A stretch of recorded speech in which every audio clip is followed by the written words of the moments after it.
crash landing, the impact shook Nora's outpost like an earthquake. She grabbed her rifle and oxygen mask, cursing under her breath. Nothing good ever fell from the sky in the outer territories. From her viewport, she spotted the burning trail, cutting through the crimson dusk. Whatever had crashed wasn't far, maybe 2 kilometers into the valley. The storm would hit in less than an hour. If someone was in that wreckage, they'd freeze before morning. Not my problem, she muttered, but she was already pulling on her thermal gear. The winds were picking up as Nora tracked the impact site. Her scanner registered an energy signature, unlike anything she'd seen before, pulsing, almost alive. She approached cautiously, rifle ready. It wasn't a ship, but an escape pod of unfamiliar design. The hull bore strange markings and seemed to shimmer despite the damage. A section had ruptured, revealing a dark interior. "Hello?" she called, knowing it was foolish. "Anyone alive in there?" A sound came from within, not words, but a low, resonant hum that made the hairs on her neck stand up. Nora aimed her light inside. That's when she saw him. He was humanoid, but unmistakably not human. His skin had a faint bluish undertone that seemed to pulse with subtle bioluminescence. Dark, angular markings traced from his temples down his neck, disappearing beneath torn garments that looked like some kind of battle armor. His eyes snapped open, entirely black, except for irises that gleamed like molten silver. "Stay back," Nora warned, tightening her grip on the rifle. The being tried to move, then grimaced. A viscous fluid that looked almost like mercury seeped from a wound in his side. "You're injured," she stated unnecessarily. He spoke, his voice deep and textured with an accent she couldn't place. The universal translator ... He tapped a device at his throat that was clearly broken. The storm howled closer. Nora checked her atmospheric reader, temperature dropping fast. "Look," she said, "I don't know what you are or where you came from, but you'll die out here when that storm hits." The stranger's eyes locked with hers. "Then ... we both die." Nora snorted. "Dramatic. Can you walk?" He struggled to stand, towering over her by at least a foot. When he stumbled, she instinctively moved to steady him, then recoiled at the heat radiating from his body. "You're burning up." "Normal, for now," he managed. One single quotes T ... stay that way. The first ice particles stung Nora's exposed cheek. Decision time. "Nora," she said, offering her shoulder reluctantly. "My outpost is 2 kilometers north." "You?" "Try anything, and I'll shoot you where you stand. Understood?" He nodded once, leaning against her with obvious reluctance. "Tezer," he replied simply. Together they limped through the gathering storm, the temperature plummeting around them. By the time they reached the outpost's airlock, ice crusted their gear, and Tezar's breathing had become labored. As the door sealed behind them, he slumped against the wall, leaving a smear of silvery fluid. His skin's luminescence had dimmed noticeably. "Whatever you are," Nora said, dropping her pack, "you'd better not die in my airlock." Tezar's silver eyes fixed on her. "Not ... planning to." The storm's roar enveloped the outpost as night fell, trapping them together in the small structure that suddenly felt much too confined. Neither of them had any idea how much their lives were about to change. Foreign elements. Nora's medical bay was rudimentary, at best designed for human wounds, not whatever Tezer was. She watched him struggle to stay upright on the examination table, his silver eyes tracking her every movement. "I need to see the wound," she said, gesturing to his side. Tezer hesitated, then released a series of clasps on his armor. The material parted with a soft hiss, revealing skin that shifted between deep blue and violet. The gash along his ribs oozed mercury-like fluid that seemed to be hardening around the edges. "What is that?" Nora asked, reaching for her scanner. "Blood," he replied simply. His voice sounded stronger now, though still resonant with that strange, harmonic quality. Your atmosphere accelerates coagulation. Nora frowned at her scanner readings. Your core temperature is ... impossible. No organic being should function at that level. My species runs hot, Tezer said, especially when injured. She reached for a disinfectant, then paused. Will this harm you? A faint expression that might have been amusement crossed his face. I appreciate the concern. Don't mistake practicality for concern, Nora countered. I just don't want a dead alien in my outpost. Tezer winced as she cleaned the wound. What is this place? Military. Outpost? Nora's movement stiffened. Salvage station? I scavenge the borders, stay under the radar. Running from something, he observed. Aren't you? She shot back. The storm howled against the reinforced walls, punctuating their silence. Nora applied a flexible sealant to the wound, watching as it bonded with his unusual skin. This should hold, she said, stepping back. But I don't know anything about your physiology. If something goes wrong, it will, Tezer interrupted, his expression grim. The wound isn't the problem. Nora crossed her arms. Explain. My species has an internal thermal regulation system. When severely traumatized, it destabilizes. He placed a hand on his chest. Without intervention, my core temperature will continue rising until neural damage occurs. And this intervention? Nora asked warily. Tezer met her gaze directly. In my culture, we would seek a thermal regulator, someone compatible, whose biology can absorb and redistribute excess heat. You're saying you need someone to ... cool. You down? The implications dawned slowly. Someone like a human? Your species runs significantly cooler than mine, he confirmed, but I wouldn't ask that of you. Is there a cold storage unit I could use instead? Nora laughed humorlessly. This isn't exactly a luxury facility. The scanner in her hand beeped insistently. Tezar's temperature was climbing again. Outside, the storm intensified. The outpost systems flickered momentarily before stabilizing. How long before this becomes critical? Nora asked. Tezar's luminescence pulsed erratically. Hours, not days. She nodded once. Decision made. Rest. I'll figure something out. As she turned to leave, Tezer caught her wrist. His touch was burning, but not painful, a strange electric warmth that traveled up her arm. Why help me?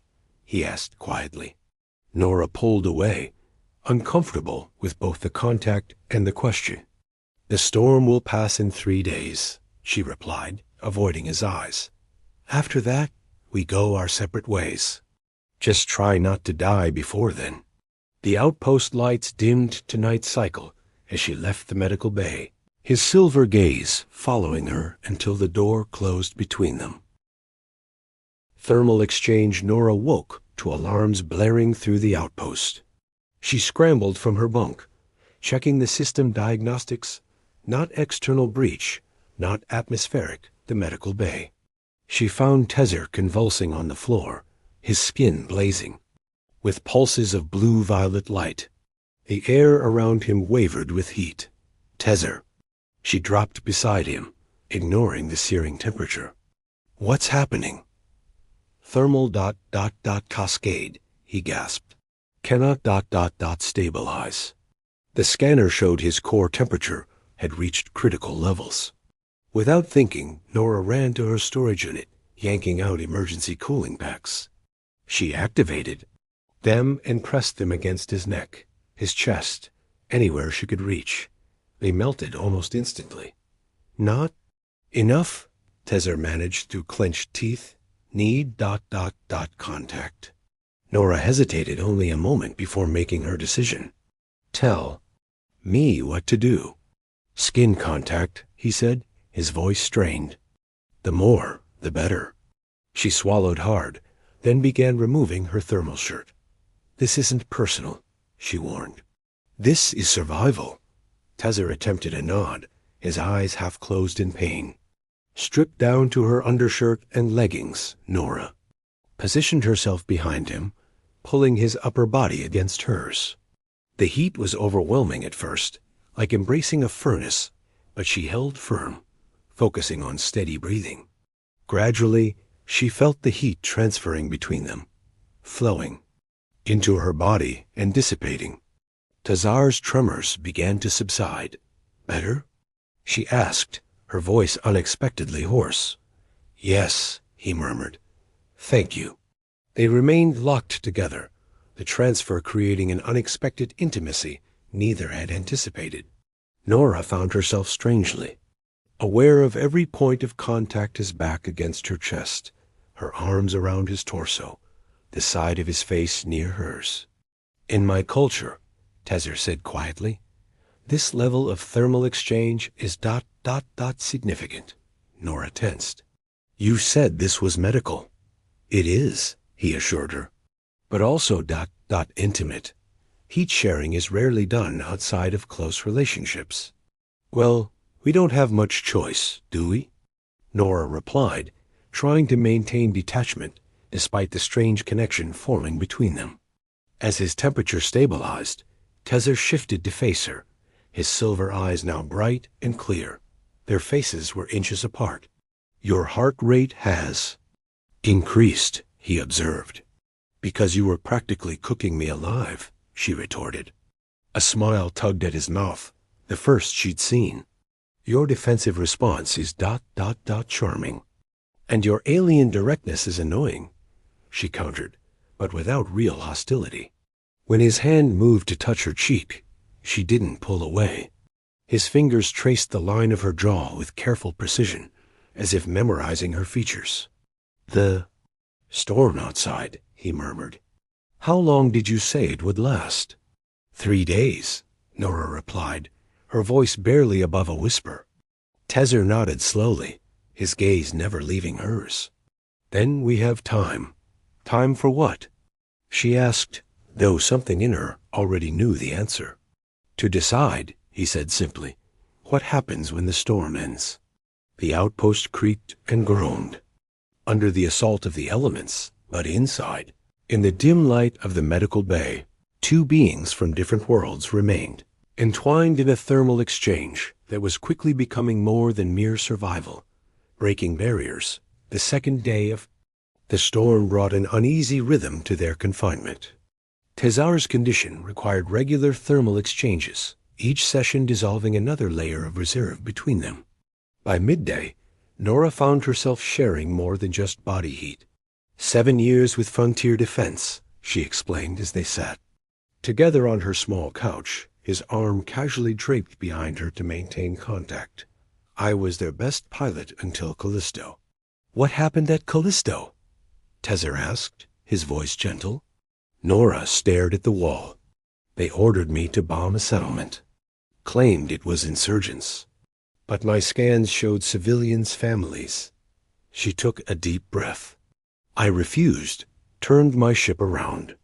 By the time I landed, I was labeled a deserter with a price on my head." Tezar's hand moved to her shoulder, the warmth comforting now rather than alarming.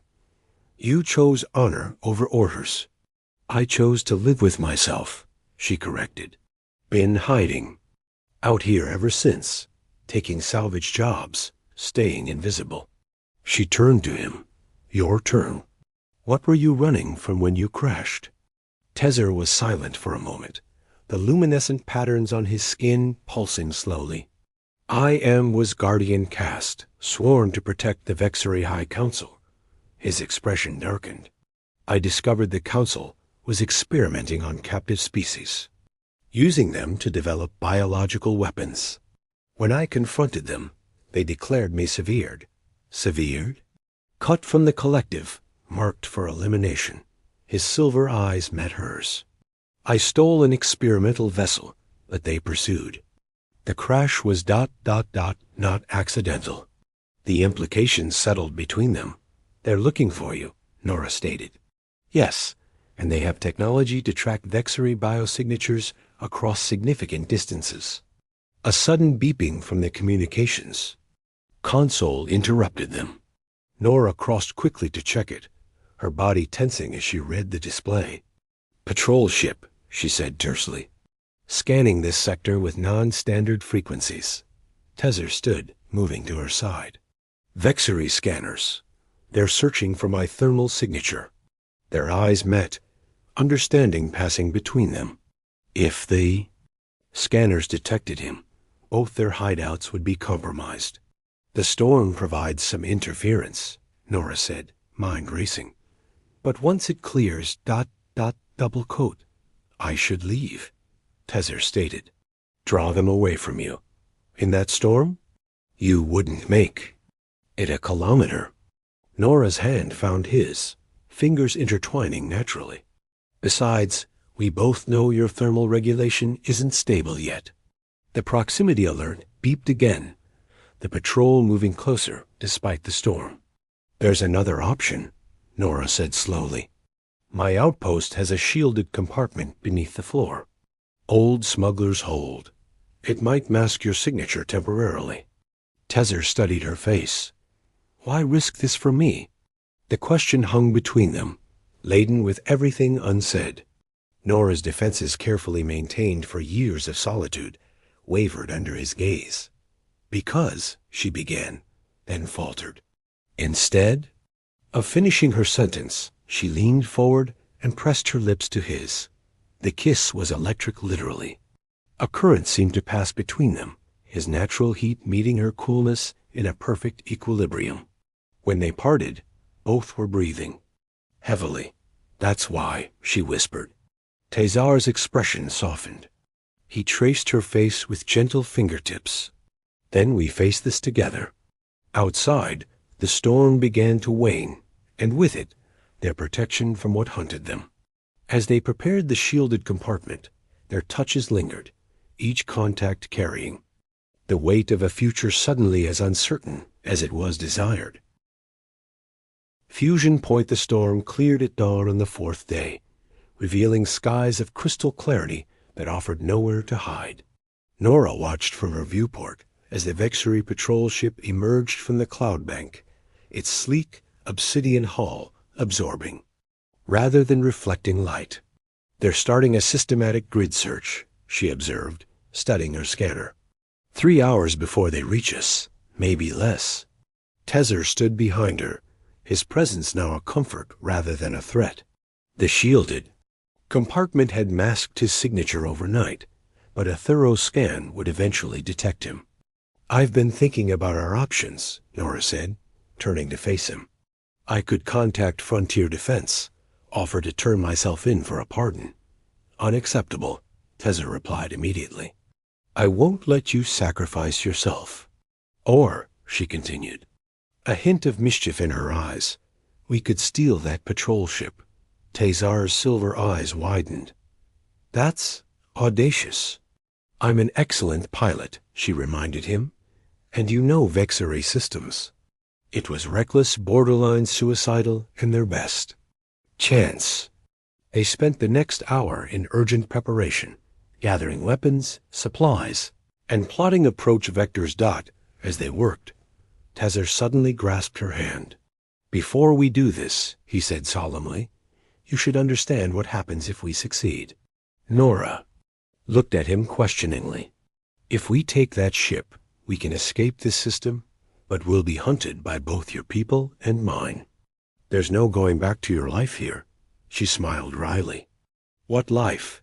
Hiding alone in an outpost, salvaging scraps to survive." She stepped closer to him. "Besides, my thermal regulation system seems to have developed a dependency." His expression grew serious. "There's something else." He took both her hands in his, the now familiar warmth flowing between them. "When Vexery share heat repeatedly with the same person, a bond forms physiological, neurochemical. It's already beginning." "You mean we're becoming linked?" Nora asked. "Yes. Distance will eventually become painful." The implications settled. Between them, this wasn't just escape. It was commitment. "Well," Nora said softly, Good thing I wasn't planning on going anywhere without you. Their moment was interrupted by the proximity alert. The patrol ship had accelerated its search pattern and was now less than an hour away. Time to move, Nora said, gathering the last of their supplies.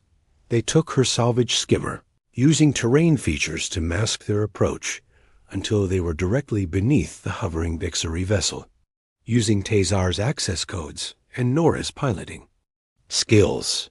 They managed to dock with the patrol ship's maintenance hatch. The boarding was violent, but brief, too. Victory guards against a determined warrior and a former frontier defense pilot. Within minutes, they had secured the bridge. "Can you fly this?" Tezzer asked, as alarms blared around them. Nora's hands danced over the unfamiliar controls, her eyes bright with exhilaration. "Watch me." The ship lurched, then smoothed as she mastered its propulsion systems. They ascended rapidly, breaking atmosphere before the central Victory command could respond. As stars replaced sky in the view screen, Tezzer programmed a course away from both Victory and human territories, toward the uncharted regions of the drift. "We'll be fugitives," he said, looking at Nora. "Neither your world nor mine will welcome us." She reached across the console, taking his hand. The now familiar heat exchange flowed between them, stronger than before. She could feel his emotions now: concern, hope, and something deeper neither had yet named. "Then we'll make our own world," she replied. "After all, we've got everything we need right here." As the ship accelerated to jump velocity, Nora left her station and moved to Tazar's side. His arms encircled her, their foreheads touching as the stars stretched into lines of light around them. "Where to?" he asked, his silver eyes reflecting the starfield. Nora smiled, feeling their shared warmth creating something new between them. Neither human nor Victory, but a perfect fusion of both. "Everywhere," she whispered. And as their lips met, the ship vanished into the drift, carrying them beyond the reach of those who would separate them. Two beings from different worlds who had found in each other not just survival, but home. In the vast emptiness of space, they had become something unprecedented. A new constellation, formed of two stars that chose to orbit each other rather than burn alone.